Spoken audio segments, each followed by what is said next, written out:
¿Qué tal? ¿Cómo están? Yo soy Luigi Corleone. Vamos a hacer una nueva transmisión en Desobediencia Civil MX. Este va a ser como una nueva manera de comunicar, de tratar de concientizar, de tratar de hablar de las noticias más importantes de aquí a las elecciones, ¿no? Y bueno, espero que les vaya agradando. Vamos a tratar de hacerlo por lo menos 2 veces a la semana. Vamos a tratar temas de mucha importancia con respecto a lo que ya les había dicho, a la vida política del país. Y bueno, vamos a abrir con 3 o 4 temas, ¿no?, que me parecen muy importantes, que han estado circulando, ¿no?, para la gente que se vaya conectando. Nuevamente les digo, yo soy Luigi Corleone. Bueno, el primer tema que yo quería comentar es que el día de hoy va a haber una especie como de redebut, ¿no?, de tercer grado, ¿no? Este programa que pasaban en Televisa, en Foro TV, o me parece que es en el canal principal de Televisa, en el canal 2, hace ya varios años, y que después pues salió del aire. Recordamos que hace 6 años, en la elección del 2012, invitaron a diferentes candidatos, ¿no?, como era el caso de Josefina Vázquez Bota, de Enrique Peña Nieto, de Andrés Manuel López Obrador, ¿no? En aquella entonces recordamos cómo pues, le fue bastante mal tanto a Peña Nieto, también a Obrador le tiraron bastante. Salió bien librado desde mi punto de vista. A Peña Nieto pues le hicieron aquella famosa pregunta, ¿no?, donde le decían, oye, ¿quiénes son el nuevo PRI?, ¿no? Y él mencionó que era Beto Borges, César Duarte, Javier Duarte, y que hoy todos están siendo procesados por desvíos impresionantes de dinero. Estamos hablando de miles de millones de pesos, ¿no? Y pues fue algo completamente pues ridícula, ¿no?, la respuesta de Enrique Peña Nieto en aquella ocasión. También recordamos que pusieron un poco nervioso a López Obrador en aquella ocasión con la pregunta, ¿no?, en donde un integrante del equipo de Obrador estaba diciendo que necesitaban $5 millones para poder ganar las elecciones. Esta pregunta venía de esta periodista que no es mucho de mi agrado, Adela Micha, ¿no?, que dice, oye, ya lo cuentan en dólares y no en votos, ¿no? Pero Andrés Manuel pues sale, digamos que bien librado, al responder que él no mandó a nadie a pedir dinero en su nombre, ¿no? Entonces hoy regresa este nuevo programa, ¿no?, de tercer grado. Bueno, no tan nuevo, ya es viejo, pero lo tratan de enfrascar. Desde mi punto de vista es para tratar de que Televisa vuelva a jalar ese rating que había estado perdiendo.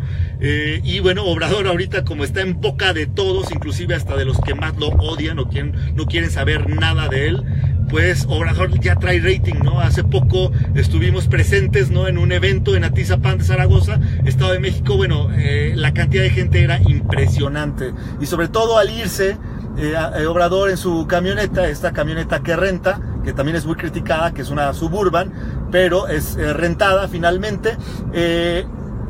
La gente pues abarrotada, ¿no?, a tratar de alcanzar un pedazo de lo que es el López Obrador.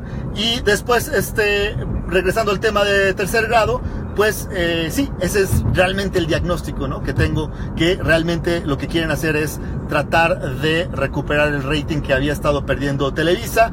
Los moderadores, o bien los que van a cuestionar a Obrador, que va a ser algo muy similar a lo que sucedió con Milenio Noticias, en donde más bien fue un debate, yo le llamaba debate tuclo, ¿no?, todos unidos contra López Obrador, ¿no? Carlos Marín, Carlos Puig,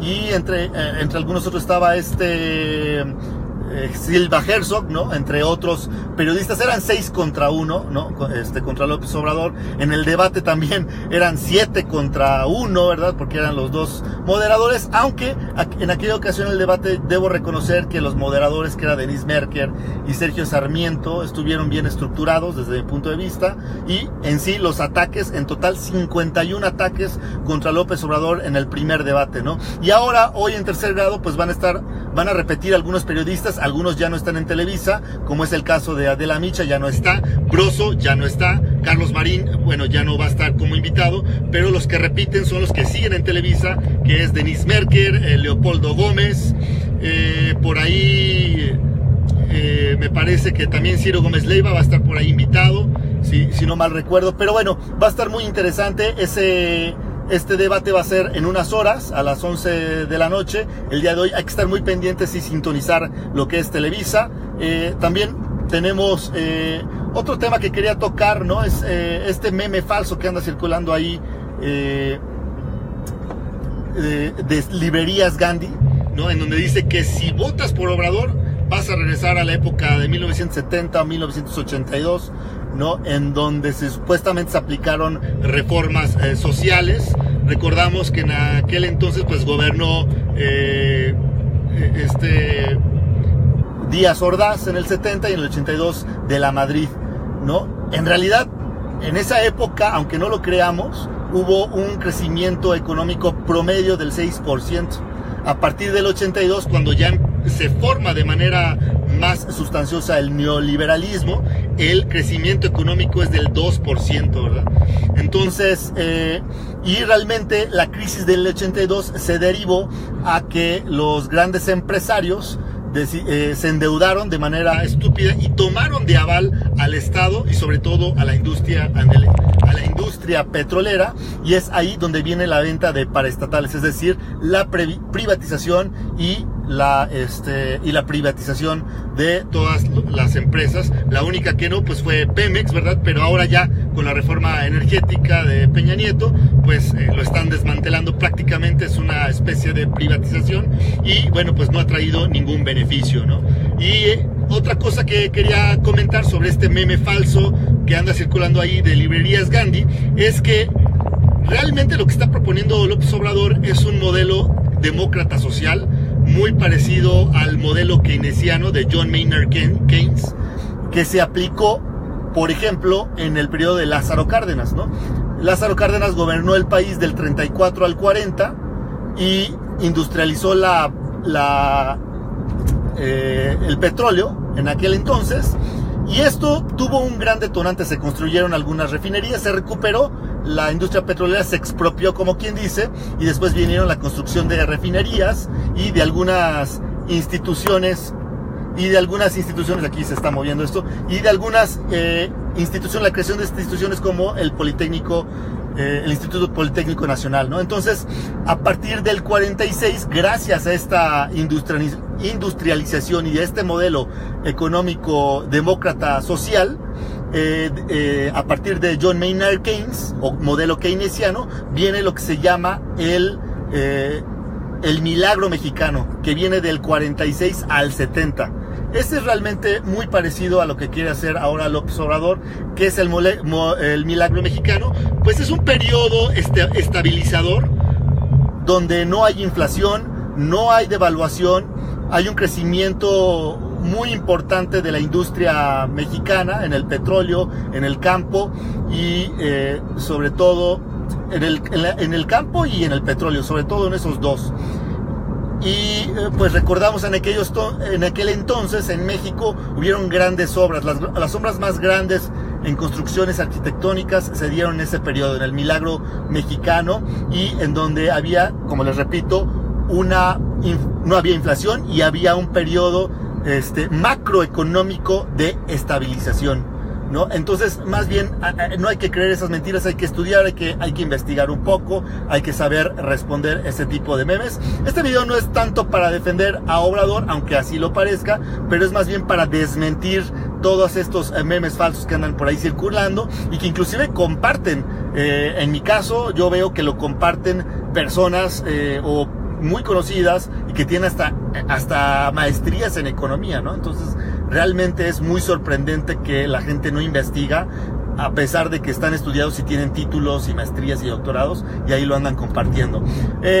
Otro tema que quiero comentar es que hoy salió el video de Eduardo Ruiz Gili, este gran opositor en contra de López Obrador, un periodista que antes estaba, me parece que está en Radio Fórmula, y él estaba comentando que admira muchísimo a López Obrador, ¿no? Que es la persona que más admira en el ámbito político y que sí hay que admirarlo, pero que no hay que votar por él.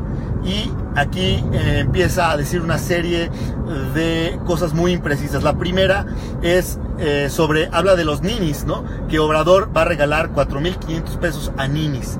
Eso es completamente falso, porque en primer lugar, un nini, como se dice de manera peyorativa, ¿no? Son jóvenes que no estudian y no trabajan, ni estudian y trabajan. Entonces aquí de entrada hay un error, porque este dinero que va a estar destinado en realidad es un apoyo para estudiantes que estén estudiando. Vaya la redundancia, es para estudiantes, para becarios. De ahí la frase de Andrés Manuel, que es de becarios sí, sicarios no. Es para becarios y es para aquellos jóvenes que estén cursando carreras técnicas y que necesiten un apoyo mensual. En mi caso, cuando yo estudié la carrera de arquitectura, pues realmente yo sí tenía un apoyo de parte de mis padres y no necesité ese apoyo que ahorita muchos jóvenes, la mayoría, sí lo requieren en el país, y que es por eso que es mejor mantener a los estudiantes adentro de las universidades estudiando, o en las preparatorias estudiando, a que estén por ahí abandonados en la pobreza, delinquiendo o siendo reclutados forzosamente, obligatoriamente por por los grupos del narcotráfico, por los carteles. Los convierten en halcones. Ahí está el caso del niño sicario, ¿no? Salió un reportaje de Proceso, pues era un niño abandonado, ¿verdad? Y que pues no estudiaba, no tenía a quién acudir, no tenía padres, era huérfano, y lo recluta tristemente lo recluta el narco. Entonces, las becas para ninis es algo falso, son apoyos para becarios, apoyos para jóvenes que estén cursando carreras técnicos. No son 4,500 pesos como dice Ruiz Gili, son 3,600 pesos. Y por otro lado también dice que los hijos de Obrador son los que están ahí tomando las decisiones del partido. En realidad, los hijos de Obrador tienen puestos como los de supervisar todos los procesos electorales dentro de Morena, y eso es muy normal. Eso no es nepotismo. Nepotismo es como lo que hizo López Portillo, es meter en el gabinete a su familia. Y él tenía, por ejemplo, a familiares suyos en la Secretaría de Turismo, en la Secretaría de Economía, etc. Eso sí es nepotismo. Cualquier familiar puede militar en un partido, puede ser tu mamá, tu papá, tu hermano, quien sea, y eso no es nepotismo, militar y ejercer funciones para ayudar al partido. Entonces por ahí también se equivoca. Las decisiones se toman desde los consejos estatales y municipales que se han formado en Morena, y sobre todo de los fundadores de Morena. Eso es lo que yo tengo entendido. Sí han habido quejas de infiltrados que han querido apoderarse del partido, que han querido mancharlo, que han querido destruirlo inclusive.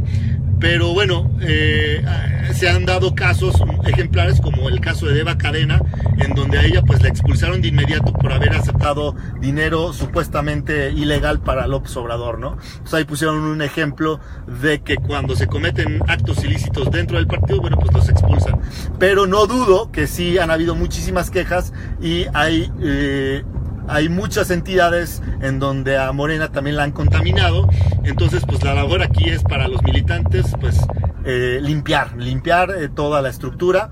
Entonces ahí se equivoca Ruiz Gili, porque realmente los hijos de Obrador no toman ninguna decisión importante, simplemente están ahí como ya les había dicho, como supervisores de los procesos electorales internos. Otra cosa que dice Ruiz Gili es que todo se asigna por dedazo, cuando en realidad sí han publicado encuestas para ver qué candidatos internos han estado mejor posicionados.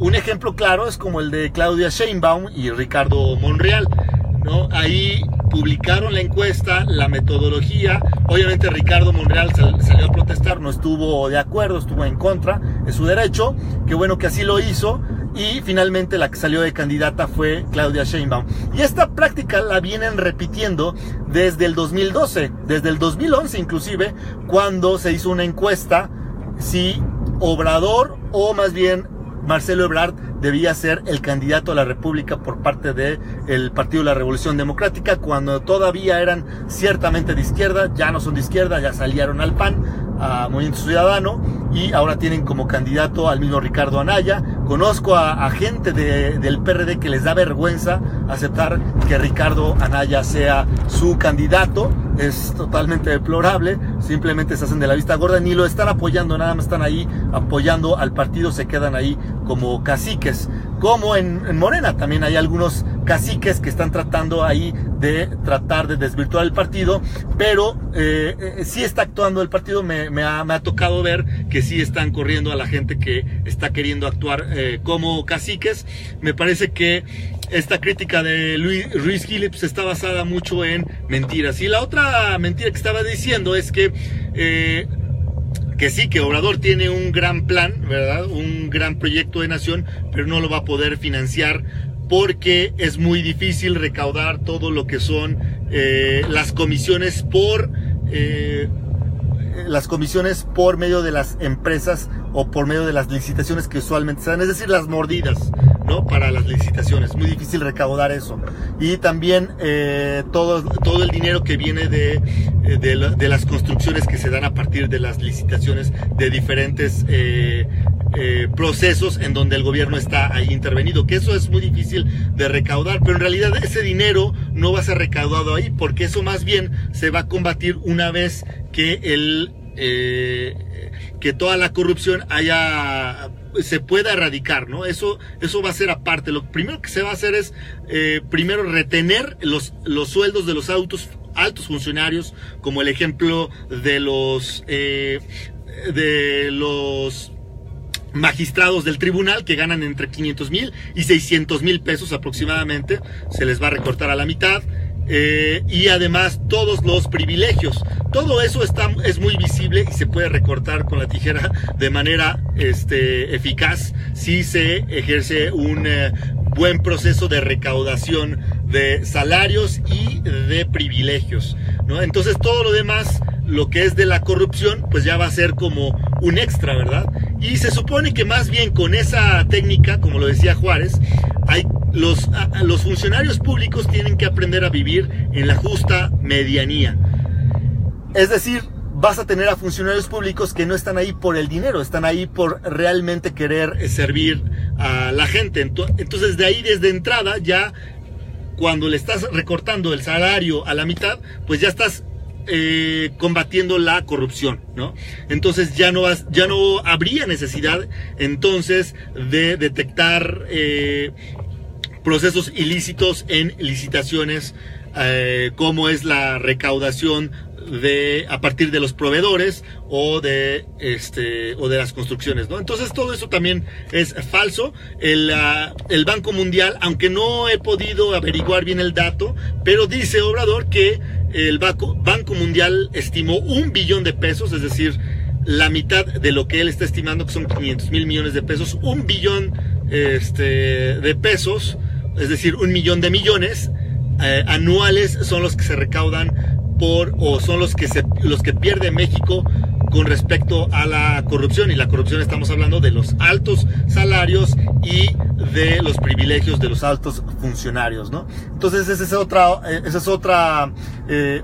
video que yo quería pues refutar, ¿no? Por las mentiras de Ruiz Gili. Y por último, ya para cerrar este video, es este meme que anda circulando también por ahí, en donde pues critican más a la persona de Obrador en lugar de criticar lo que está sucediendo en el país, el diagnóstico real del país. Y esta crítica viene de que Andrés Manuel es tan lento que no puede contestar una pregunta en un minuto, aunque recientemente lo vimos en el TEC de Monterrey, Campus Monterrey, cuando le hicieron preguntas de una sola y con contestación de una sola palabra, y se vio más hábil que Anaya. No sé si han visto ese video, se los recomiendo, en donde Anaya empieza ahí a molestarse y decir: ay, oigan, es que quiero decir más palabras, quiero contestar con más, es que eso no se puede contestar, es que eso es un tema larguísimo. Y a Andrés Manuel le preguntaban: oye, reforma educativa, cancelarla; oye, reforma energética, revisarla, ¿no? Él era muy contundente en sus respuestas, y pues todos los estudiantes le aplaudieron y hasta salió ovacionado, ¿no? Entonces, sí, esa es la crítica, ¿no? Que se le hace a Obrador, que es muy lento en sus argumentos. y que tardó 14 años en terminar su carrera como politólogo en la UNAM. Y aquí hay que hacer un paréntesis, hay que revisar la historia. ¿Por qué tardó Andrés Manuel 14 años? Es muy sencillo de explicar, hay que revisar la historia y esto es sin defenderlo a él. Quiero que entiendan eso, no se está defendiendo a Andrés Manuel, simplemente se está investigando, se está diciendo una verdad. Él entró a estudiar a la UNAM en los 70s, más o menos a la par cuando él se inscribió al PRI en aquel entonces, y empezó la carrera de politólogo de ciencias políticas, e hizo una pausa. Esa pausa viene cuando es invitado a trabajar, se regresa a Tabasco para trabajar y ser el encargado del Instituto Indigenista de Tabasco para apoyar a los chontales que estaban siendo desterrados de sus tierras, estaban inclusive contaminando sus tierras porque habían estos malos manejos en las refinerías cerca de las poblaciones de los chontales, y esto provocó a que hubieran derrames de petróleo y de toda sustancia que estaba contaminando todo el área de los chontales, y es ahí donde dicen el famoso mito que Andrés Manuel fue a quemar pozos. Eso es totalmente mentira, fue a protestar con los chontales y a exigir pues respeto y los derechos de los mismos chontales. Entonces hace esa pausa, y la otra pausa que hace es porque se va a apoyar, y de hecho esto pasa primero, él se va a apoyar la candidatura a la senaduría del poeta mexicano Carlos Pellicer. De hecho se los recomiendo muchísimo. Carlos Pellicer es un poeta mexicano, por ahí hay varios libros que deberían de leer. Simplemente googleen Carlos Pellicer y se van a encontrar con grandes frases célebres de este gran poeta mexicano. Y Andrés Manuel ahí arrancaba su carrera política de manera casi oficial, apoyando a este personaje mexicano que pues a pesar de que no es tan famoso, es muy importante conocerlo porque está lleno de mucha sabiduría toda su información y sus libros, ¿no? Por otro lado, esa es una de las calumnias. Y por otro lado, la otra calumnia es que se ha tardado Andrés Manuel 18 años, ¿verdad?, en llegar a la presidencia. Bueno, hay que recordar y hay que poner ejemplos muy claros. Lula da Silva en Brasil se postuló a la presidencia 3 veces. Y Salvador Allende en Chile se postuló a la presidencia también 3 veces. Los dos fueron presidentes, Salvador Allende era más radical, él era más socialista, puro socialista, marxista inclusive, él lo confiesa, y Lula da Silva era más un socialdemócrata. Al primero lo mataron. Hay que recordar que a Salvador Allende en el famoso 11 de septiembre, el verdadero 11 de septiembre, a él lo matan en la Casa de Moneda, y a Lula da Silva pues hoy lo tienen encarcelado, y esto es porque no obedecieron a los intereses de Estados Unidos, y ellos, repito, intentaron llegar a la presidencia en 3 ocasiones y fueron electos democráticamente. Ambos son mártires de lo que hoy le ocurre, por ejemplo, a Lula da Silva, y obviamente también a Salvador Allende. Y Andrés Manuel también lo está intentando por 3ª vez en 18 años. Yo creo que eso también podría ser considerado como persistencia en lugar de ser denominado como enfermo de poder, ¿no? Es persistencia, es congruencia de un discurso que ha sido el mismo. Inclusive Ciro Gómez Leiva le critica a veces, es que es el mismo discurso, Andrés Manuel, es lo mismo, vienes diciendo lo mismo hace 15 años, lo mismo dijiste hace... Bueno, pues es que eso se llama congruencia, ¿no? O eso puede considerarse así, no cambiar tus ideales, siempre mantenerte firme al hablar y decir lo que piensas desde hace 15, 20 años hasta la fecha. Podría considerarse así, hay que analizarlo, ¿verdad? Entonces esas son esas dos partes, ¿no? Que Andrés Manuel es muy lento al hablar, que no dura ni 1 minuto ni 15 segundos para responder. Pues ya demostró que en el TEC de Monterrey sí respondió rápido, porque está muy seguro de sus ideales. Quien no está seguro de sus ideales es Anaya, porque incluso primero criticaba a Peña Nieto, inclusive lo amenazaba de meterlo a la cárcel, y ahora más bien amenaza con aliarse con él para detener a Andrés Manuel. Ahí las incongruencias de Anaya desde mi punto de vista. Espero que les haya gustado este video. Vamos a empezar a hacer más. Compártanlo, viralícenlo. Esto es Desobediencia Civil MX. No se pierdan el debate en unas cuantas horas, ya en 1 hora 20 minutos, a las 11 de la noche, en tercer grado por Foro TV. y para que puedan ver cómo estos periodistas seguramente van a cuestionar duramente a Andrés Manuel. Creo que Andrés Manuel es mejor en este tipo de foros que en los debates. En los debates pues no le alcanza a responder todos los ataques y a veces no, y bueno, sí, no tiene el tiempo y a veces no le da el tiempo para poder exponer todas sus ideas. Nos vemos hasta la próxima, que estén muy bien, hasta luego.